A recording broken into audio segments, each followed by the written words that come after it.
Like a lot of siblings growing up, my brother Mike and I were pretty much inseparable. Other than taking bubble baths together, one thing we spent endless hours doing was playing video games. I'm 4 years older, so naturally, I'd kick Mike's butt most of the time. And because Mike's one of the biggest sore losers I know, it usually didn't end well. But one day, out of nowhere, Mike started winning. And he didn't stop winning. And I had no idea how he was doing it. Up, up, down, down, left, right, B-A, start. That was how I was doing it. I had come across this magical creation on the internet known as cheat codes. And I loved my cheat codes because more than anything in this world, I love beating Nick. And although Mike was definitely a cheater, I had to give him props. He had an information advantage, a hack, and he used it to beat me over and over again. And that's why we're here today, because we'd like to share a cheat code with you. But the cheat code we're talking about can't be used on a game played on a PlayStation or an Xbox. The game we'll be talking about is the game of life. We call it the ultimate cheat code, because once known and applied, we believe it will not only change your life, but completely transform our world as a whole. And we're about to take you on a journey to discover it. Imagine for a second you're standing in a hot, sweaty, crowded New York City subway car. It's about 7 a.m. and everyone, including you, is on their way to another monotonous day of work. As the train car sways back and forth, it lulls you into an even deeper unconsciousness. Although your eyes are open, you're asleep. Asleep and completely empty inside. The reason we can paint that scene so vividly is because that's exactly where we both found ourselves in the summer of 2016. Two young men at the beginning of our careers, commuting into the city together, hustling to start making names for ourselves in the business world. I was working for a big Fortune 100 company in Manhattan, and Mike was working for a startup that came out of Y Combinator, the Harvard of startup accelerators. On the surface, we had these amazing, promising jobs, and our Italian immigrant parents couldn't be happier about it all. But we couldn't have been more unfulfilled. In fact, on the train that day, I felt so depressed that I had finally reached my moment of disgust. I was staring at this man who must have been in his mid-50s, dressed in this heavy suit and tie, with sweat dripping down his forehead. And I imagined that every day this man forced himself to do another long day of unfulfilling work, all along the way reassuring himself that this would all pay off one day, and that he'd arrive at his destination, whether that be retirement, financial freedom, whatever. I could not allow this to be me. I swear I felt like I was in the Matrix and Morpheus had just given me the red pill. I kid you not, at that moment, I turned to Nick and said, yo, let's just quit our jobs, bro. And I turned to Mike, channeled my inner Richard Branson, and said, screw it, let's do it. So the very next day, we walked into our boss's office and we did it. We quit our jobs. We had officially broken free from the Matrix. Now it was time to make a positive impact in the world and do what we want, when we want. This was gonna be awesome. But it wasn't awesome. The problem was we had no idea what we were doing. We naively took this leap of faith into the world of entrepreneurship, and we went from one bad idea to the next, failing miserably every step of the way. Fast forward 6 months, and I was now way more depressed than I was on the train that day. It got to the point where once a week, Nick would find me dry heaving over the toilet with anxiety, and I would tell him, I'm going back to my old job. I felt like a failure to myself, to my family, and to the world. Luckily, though, not only is Nick an awesome brother and business partner, he's an amazing best friend. He would not let me give up. Don't let Mike fool you, though. He wasn't the only one struggling. I was having many sleepless nights myself. And on one specific sleepless night, for some odd reason, I couldn't get this image of a homeless man I used to pass on my way to work out of my head. Every day I'd see this man sitting on the park bench, and I think to myself, I want to do something to help. But day after day, my zombie self would walk right past him, and I did nothing. But that was about to change. Because on this night, a gentle voice inside me whispered and said, if not now, when?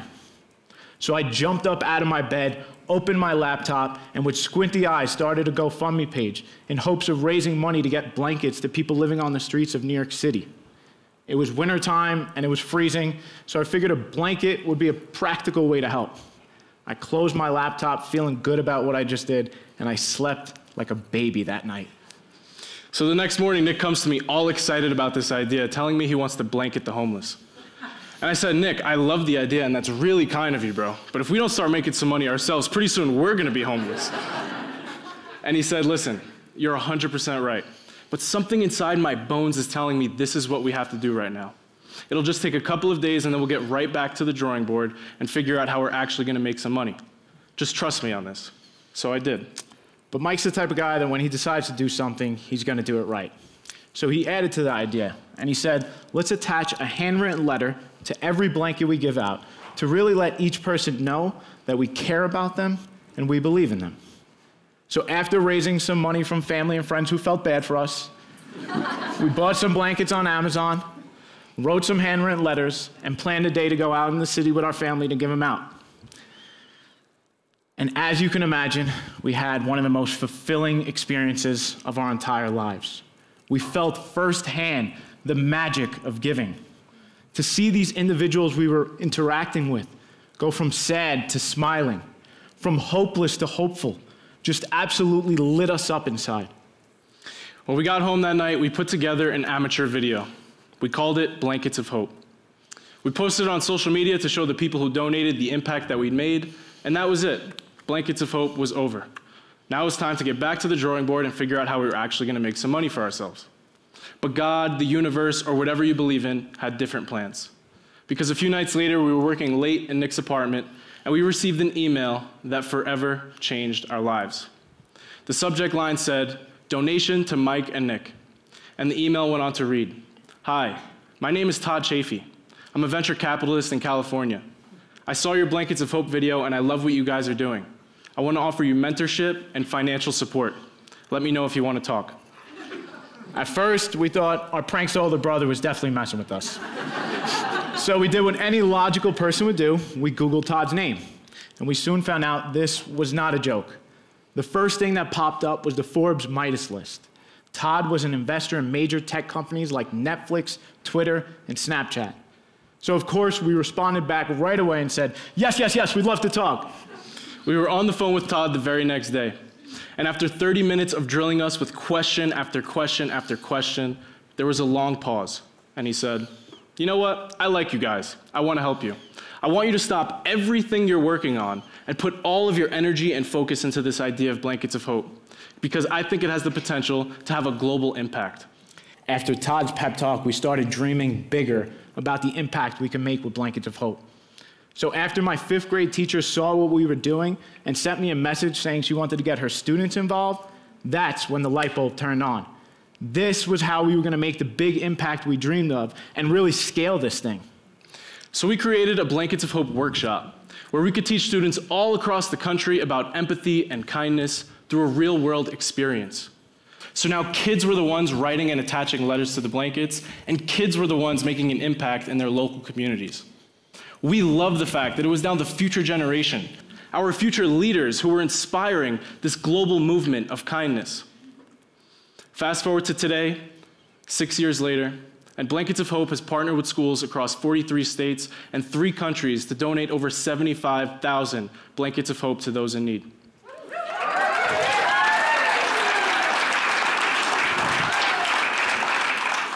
Thank you. Never before did we feel so aligned. If life was a game, we felt like we had discovered the ultimate cheat code to winning it. So the ultimate cheat code is quit your job. Now, I'm just messing with you. The actual cheat code is a lot simpler than that. Be kind. Just be kind. Kindness gives our lives meaning. It makes us feel part of something bigger than ourselves. And the reason kindness makes us feel like winners is because life is not a single-player game. We're on one big team, the human team. So when we act kind to one another, we're really just acting kind to ourselves. But what does it mean to be kind? To us, kindness is simply just an expression of love. And we believe love is the most powerful and most needed force in the entire universe. The Dalai Lama once said, "It is clear that our very survival depends upon the acts of kindness of so many people. Right from the moment of our birth, we are under the care and kindness of our parents. Later in life, when facing the sufferings of disease and old age, we are again dependent on the kindness of others." The Dalai Lama and the Tibetan Buddhists aren't the only ones preaching kindness either. Judaism, Islam, Christianity, all the world's major religions all seem to point to one universal truth: love. Love is what we're all really looking for, isn't it? If you get to the root of it, underneath all of our wants and desires is this deep need to feel loved. To feel loved is the greatest gift that we can ever receive. And to not feel loved can be the most painful experience in the world. There's a reason why in certain ancient cultures, exile was considered a more harsh punishment than death. The reason is love doesn't just help us thrive. We actually need it to survive. And when we look at the evil going on in the world today, it seems to us once again, at the root of it all is a lack of love. Would teenagers join violent street gangs if they felt truly loved? Would corrupt politicians be so obsessed with power if they felt truly loved? How many of the world's problems could we solve if we all felt truly loved? Having grown up in Brooklyn, New York, September 11th, 2001 has a very special and emotional place in our hearts. So when we visited the 9/11 Museum a few years back, it wasn't easy. And there was one particular exhibit that we will never forget. It was a room lined with telephones, each with a different recording of the victims that died in the terrible tragedy that day. One of the recordings we listened to was from a man named Brian David Sweeney. He was a passenger on Flight 175. He was calling his wife, Julie. These were his last words. Jules, this is Brian. Lives on an airplane that's been hijacked. If things don't go well, it's not looking good. I just want you to know I absolutely love you. I want you to do it. So have a good time. Thanks to my parents and everybody. And I just totally love you. And I will see you later. Bye, Dave. I'll call you. As we listened to one phone call after the next, we started to recognize a pattern. Just like Brian, so many other people's last words that day were expressions of love. So if love is truly what matters the most in the end, the question is, why not focus on it now while we can? Why waste another second? Let's start expressing some love right now. Will everyone please close their eyes for just a moment? And bring to mind someone in this world that you truly, truly love. Once you have them in mind, simply tell them 3 simple words. I love you. And really feel it in your heart. Beautiful. Now open your eyes. Just like that, we've all just used the ultimate cheat code once. And after this talk, if you can work up the courage, we challenge you to actually pick up the phone and let that person know how you feel. Now that you know the ultimate cheat code, we encourage you to use it again and again and to tell everyone you know about it. Because every single act of kindness brings us all one step closer to winning the game of life. Thank you. We love you.